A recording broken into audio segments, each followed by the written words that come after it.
You know, you guys in the media are good in showing mpango wa kando, condom, Tusker, Guinness. There are so many important things than that. My name's Mohammed Abduba Dida, and I usually like using the title Mwalimu because I'm professionally trained, and it is a noble profession, so I'm proud of it. Many Kenyans first saw this man or heard this name in 2013, and this is after he presented his nomination papers to IBC as he was planning to contest for presidency. The shocking part about this man is that he was unknown, and even worse, he joined the presidential race a month before the election. And he did only 2 campaign rallies before the election. Obviously, he didn't win the presidency, but he won the hearts of some Kenyans. Over 52,000 Kenyans voted for Abduba Dida. Maybe you're asking, why did people vote for this mysterious man? How did he become famous in such a short time that even musicians were praising Abduba Dida? Dida was a straight shooter, or let's say a brutally honest man. But not everyone felt that. Some saw him as a comedian unfit to be a president. Besides politics, he was a family man, as at 2013, he had 3 wives and 11 kids. Maybe he added more wives and kids. We'll find out later in the video. Currently, Dida is a convict and is serving a 7-year sentence in a US prison. So, what really happened to Mohammed Abduba Dida? Let's find out. Remember to like this video and, most importantly, subscribe.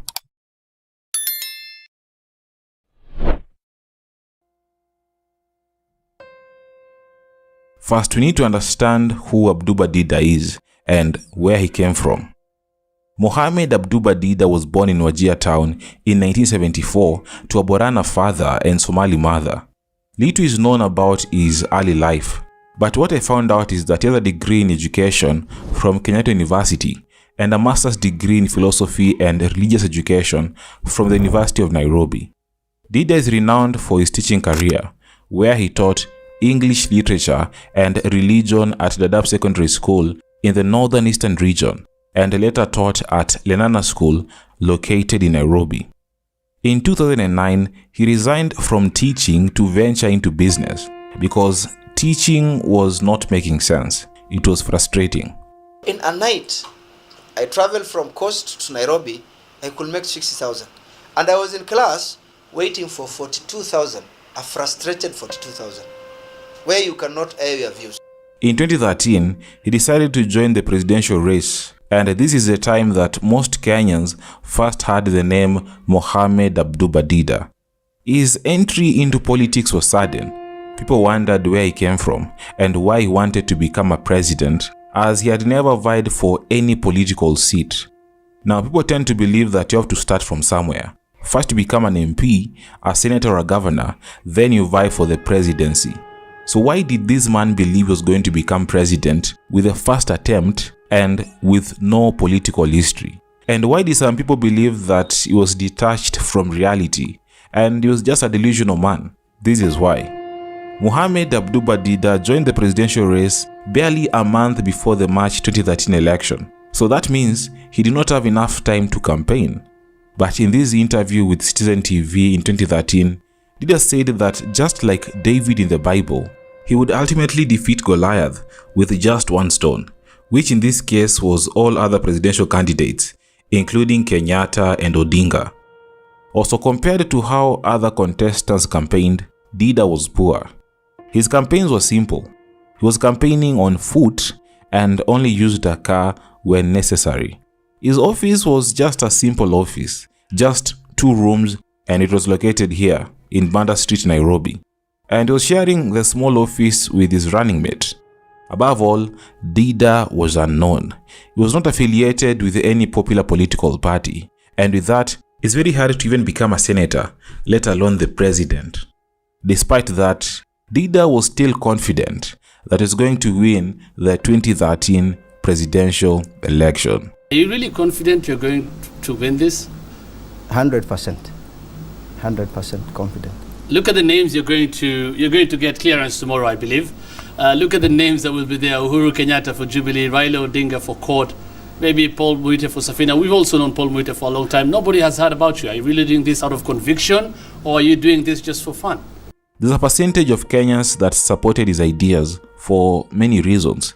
One of the reasons is that unlike other contestants who promised the people free laptops, his promises seemed attainable, as he was aiming to eradicate corruption and promote good governance. Dida became popular thanks to this debate that happened in 2013, the presidential debate that was broadcasted by major media houses. In the debate, Abduba Dida emerged as the most hilarious candidate. Notably, his responses to governance issues like corruption impressed several viewers. In Kenya, we have the best intelligence. And the Kenyan intelligence can tell you why 12 elephants were killed in 30 minutes. To some, Dida was a straight shooter, while to others, he came off as arrogant and overambitious. And they advised him to consider seeking another political seat, but not the presidency. Others supported Dida and said, "Indeed, in Kenya, we have right leaders. We are only lacking right voters to vote for them into leadership. And this is the big issue." And was Dida the right leader? Yes, according to him, he was a commoner, an ordinary man who has never been in power like his colleagues, and he understood better what Kenyans wanted. According to Dida, the political class had betrayed Kenyans. Corruption was rampant, and the only way Kenya could be saved is through a government where power lies in the common woman and common man like him. After his short campaigns, he went on to vie for the country's presidency in the 2013 election on an Alliance for Real Change party ticket alongside his running mate Joshua Odongo. Surprisingly, he managed to outshine top political figures in the race. Dida finished 5th above NARC Kenya's Martha Karua and Paul Muite, former Kabete Member of Parliament. Dida amassed 52,848 votes, Martha Karua got 43,881 votes, and Paul Muite had 12,580 votes. After the 2013 election, Dida nearly secured a position within the government. In a special Gazette notice dated 31st December, President Kenyatta appointed Dida to chair the CDF, or the Constituency Development Fund, replacing Ms. Jennifer Nafula. Strangely, Dida was not aware of his appointment and said he saw it in the papers like any other Kenyan, but he didn't receive a letter from anyone.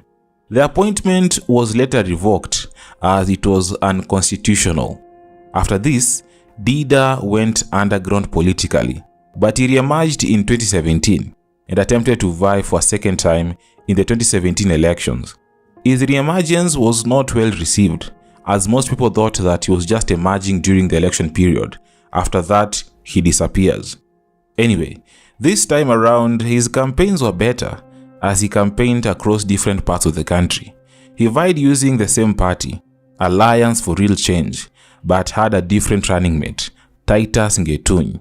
During his campaign, Dida made headlines when he declined to receive 2 police officers assigned to him. Instead, he demanded for 20 bodyguards. In addition to the 20 bodyguards, Dida also wanted the government to provide the bodyguards with vehicles to be used during the campaigns.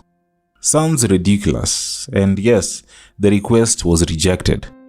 The drama did not end there. Unlike in 2013, Dida did not attend the 2017 presidential debate and blamed the media for discriminating against candidates and having a hidden agenda. Dida even sued Debate Media Limited and the Media Council of Kenya, the organizers of the debate, over categorization of candidates into 2 groups, as Dida was placed in a different category than that of President Uhuru Kenyatta and NASA candidate Raila Odinga. The petition was, however, dismissed on grounds that it lacked merit. In the 2017 election, Dida finished 4th, amassing 38,093 votes, which translated to 0.25% of the total votes cast, performing better than one established politician called Cyrus Jirongo, former Lugari Member of Parliament. Just to mention, this is the time that the famous word vifaranga vya computer emerged, as NASA leader Raila Odinga alleged that the elections were hacked and added that NASA would not accept computer-generated leaders or vifaranga vya computer. Kompyuta niliwataga, kompyuta iliangulia, kompyuta ikawatoa vifaranga vya kompyuta. After the 2017 elections, Dida, as expected, went silent. He stopped doing media interviews, but at least he remained active on his social media accounts. Now, fast forward to 2018. News about Dida surfaced, but this time it was not good news. Police officers raided a house belonging to Abduba Dida, located in South Sea, and arrested 6 men and 1 woman. Police found highly questionable items in the house. Among the items included sex-enhancing drugs, contraceptives, laptops, cameras, identification cards, phones hidden in mattresses, and foreign currency notes. The officers also found stacked school desks in one room and a makeshift studio in another. The police later said they were conducting investigations to determine what exactly the house was being used for. Little to no information is available on the aftermath of this case. This was not the only time that Dida found himself on the wrong side of the law. Earlier this month, it was discovered that Abduba Dida was arrested and imprisoned in the US. So, what was Dida doing in the US, and how did he end up in prison? According to his family, Dida arrived in Illinois in January 2019 to further his studies with plans to return to Kenya upon completing his studies.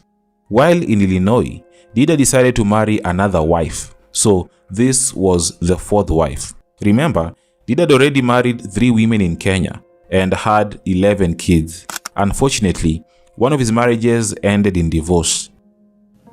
I'm married to 3 wives, and I have 11 children. They all live in Nairobi. Having 11 kids, that is already a big family. But Dida seemed like he wanted a bigger family. Unfortunately, he ended up getting bigger problems. His decision to marry a 4th wife was supported by the rest of his family, including the other 2 wives. At first, the marriage looked promising. The 4th wife even gave birth to a child. And they lived happily until July 2021, when things went south. Dida and his wife got into a conflict, which led the wife to seek a restraining order.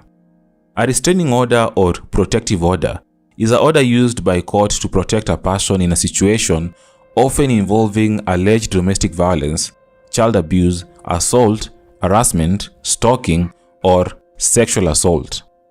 Court records reveal that Dida violated the restraining order, and this happened when he went to a mosque close to her wife's residence, not realizing it was not allowed under US law. His visit, which was meant for prayer, was considered a violation of the order, resulting in his arrest and eventual imprisonment. According to a family member, Dida visited a nearby mosque to pray, and unfortunately, the mosque also happened to be around the area where he was not supposed to be because his wife often visited that mosque. The family, however, maintains that the violation was unintentional. In the court, Dida was found guilty on 2 separate charges. For the first charge, Dida was found guilty of stalking and making threats against his wife, and was sentenced to 2 years in prison for this offense. For the second charge, Dida was convicted of extensive stalking and violating a restraining order, which barred him from approaching or talking to his wife. For this charge, Dida was sentenced to 7 years in prison. According to Dida's second wife, Amina, Dida was not represented in court because he thought that was a small domestic dispute which would be resolved through dialogue. Amina added that she learned of Dida's imprisonment through his American wife, after failing to reach Dida on phone for several days. Prior to his disappearance, Dida was in constant contact with the family and even notified them that there was an issue between him and his American wife. Dida is a family man who, according to Amina, takes care of his duties very diligently. And when he didn't call for over 10 days, they knew something was not right. They contacted the American wife, and she confirmed that Dida was in custody. The family made several attempts to resolve the dispute with the American wife, either through direct talks or by applying Sharia law, but they were unsuccessful. Dida is currently held at the Big Muddy Correctional Center, located in Illinois. Just recently, he filed a complaint over the alleged violation of his constitutional rights, including the right to practice Islam and to observe the Islamic daily schedule of prayer. In court documents dated July 8, 2024, Dida also complains of inability to access educational or vocational programs and not receiving proper medical attention. Dida claimed that he had been denied medical care, arguing that his health had worsened during his imprisonment. However, the court dismissed his allegations, citing that his claims were not supported by the law. The family in Kenya is now trying to find a way to maybe visit him and find a lawyer to secure his release. The family insists that Dida's conviction and sentence was an extreme punishment to a domestic dispute that should have been resolved through dialogue or in accordance with Sharia law. His family hopes that the Kenyan government would step in to get Dida necessary assistance as he suffers from diabetes and high blood pressure. Dida has not forgotten his family. Despite the challenges, he still makes an effort to communicate with the family when granted access to a phone by the prison.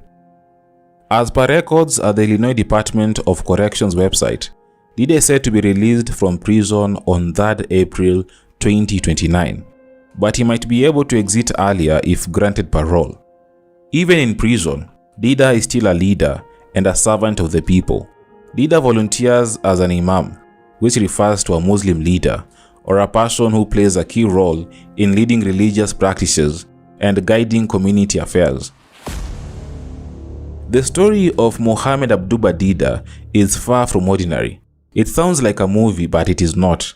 I believe there's something you've learned from this story, and this is whether you loved him or not. I wish him all the best in navigating his way through his current situation, and hoping he'll be out of prison sooner rather than later. And who knows, maybe he'll be ready to challenge Zakayo in the 2027 election. After all, what has Zakayo done? Thanks for watching. Don't forget to like this video, comment below what you think about Abduba Dida, and most importantly, subscribe. You can follow me on Instagram at ongori.reports. Let's meet on the next video.